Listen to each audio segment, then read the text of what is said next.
I'm the fish, poisson. I'm from Scotland, the only singing, talking and dancing fish in the world. And you are listening to Rocknlive.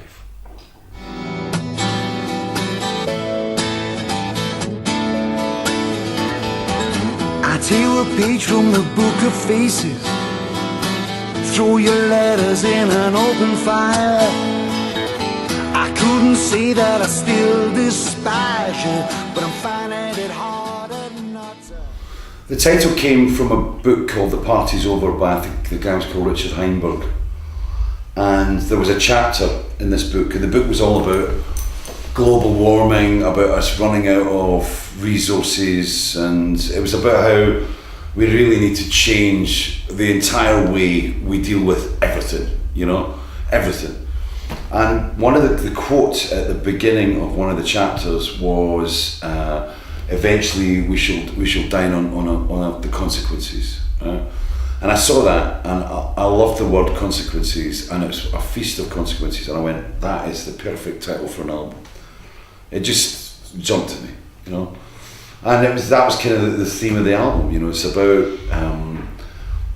about us on the planet, you know, but it's about relationships. It's a relationship with the planet. It's about a relationship with ourselves, and you know, it's a very difficult album to explain in a few sentences because it exists on so many levels.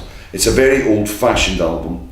It's an album that was written with kind of 1970s sensibilities, but with a very modern production sound that was given to us by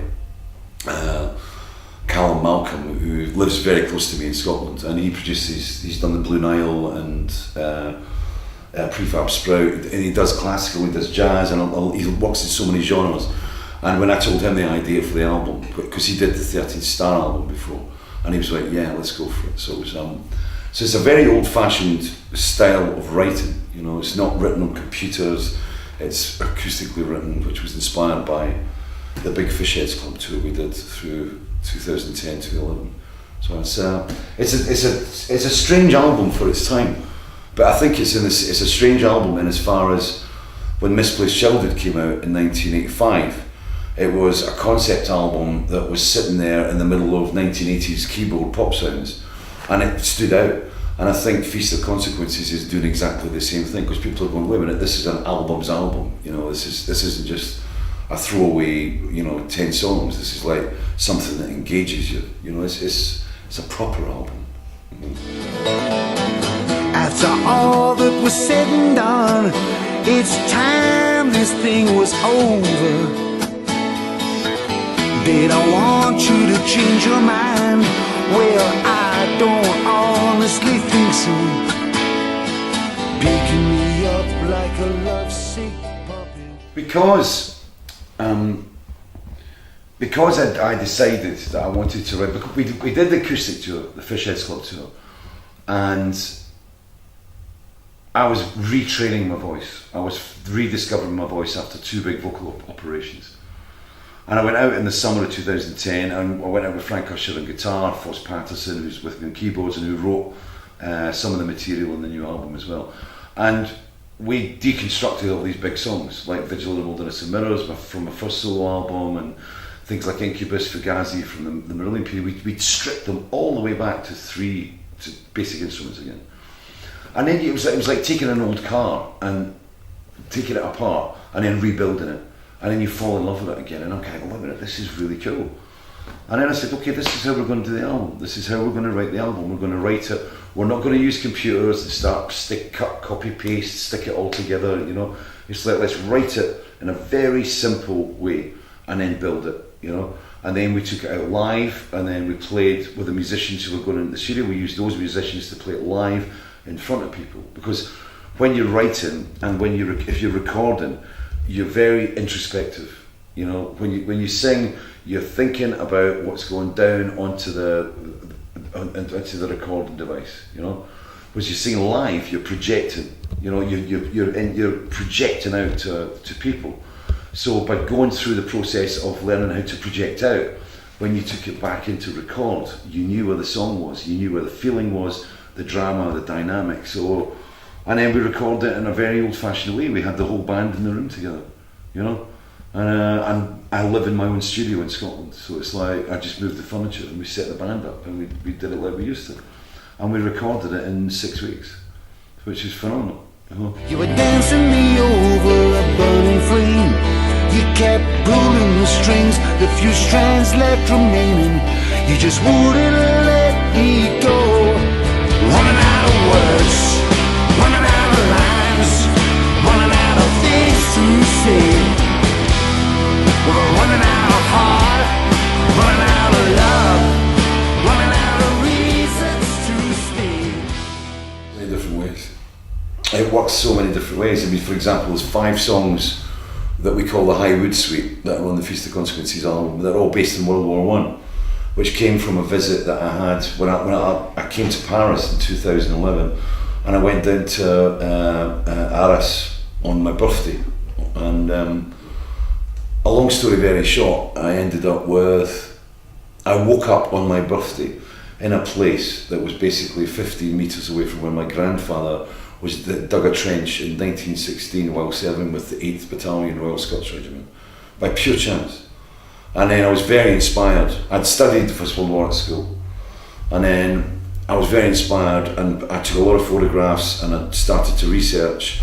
I started to read the World War One poets like Siegfried Sassoon, Wilfred Owen and other ones, getting into prose. I started to research what happened in the Highwood, which is on the Bazental Ridge, which is a very famous battle site, and I decided to make that the focus of where the songs were going to come up. Then I decided to go for 5 songs.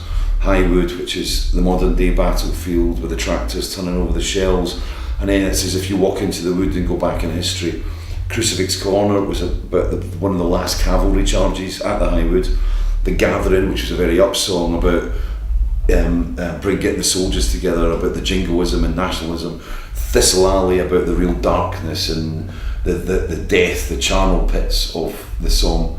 And then the last song, The Leaving, is about the soldiers going home and about how it all repeats. In the same way as the trees that grew in 1914 were decimated, but they grew back up, and in 2013 they look exactly the same as they did in 14. And with that's a lot of lyric to write. And it took a lot of research, and it took a lot of whittling and, throwaway things. I found myself going down avenues that I had to retreat back up because it's too difficult to explain. It's my job, It's like asking a guy, how do you cut diamonds? It's too difficult. I love words and I love dealing with words. When I finished the album, I wanted to carry on. I just wanted to keep on writing. It's a feast of consequences. Facing up to a feast of consequences. We went down on a feast of consequences. It looks like we're dying wrong.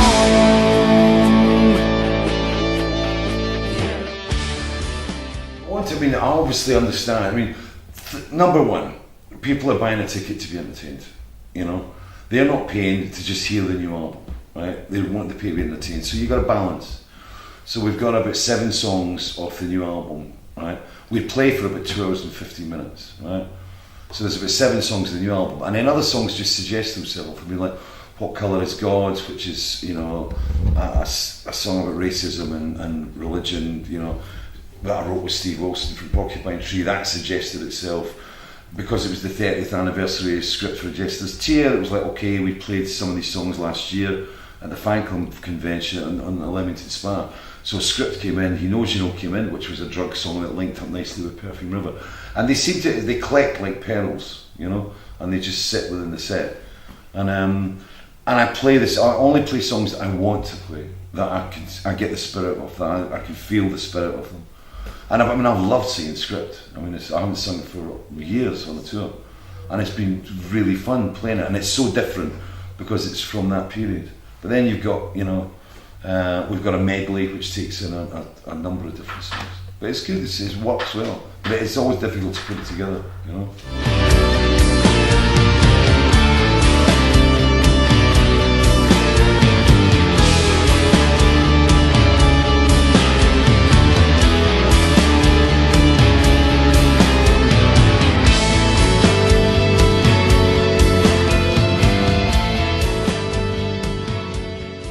I'm sorry it's taken me so long to like get my act together with this. It's I feel really bad about the whole French thing because we haven't played here enough, and it's not through choice, right? It's that we tried to get gigs and we just didn't get offers of gigs. And it's, you know, now I've got somebody who believes in what I'm doing. I've got an album that's exciting people, so there's more opportunities to play in France, you know. And it's, I'm looking forward to it. My only big regret is I don't speak French. Excusez-moi. It's a feast of consequences. It's a feast of consequences. It's a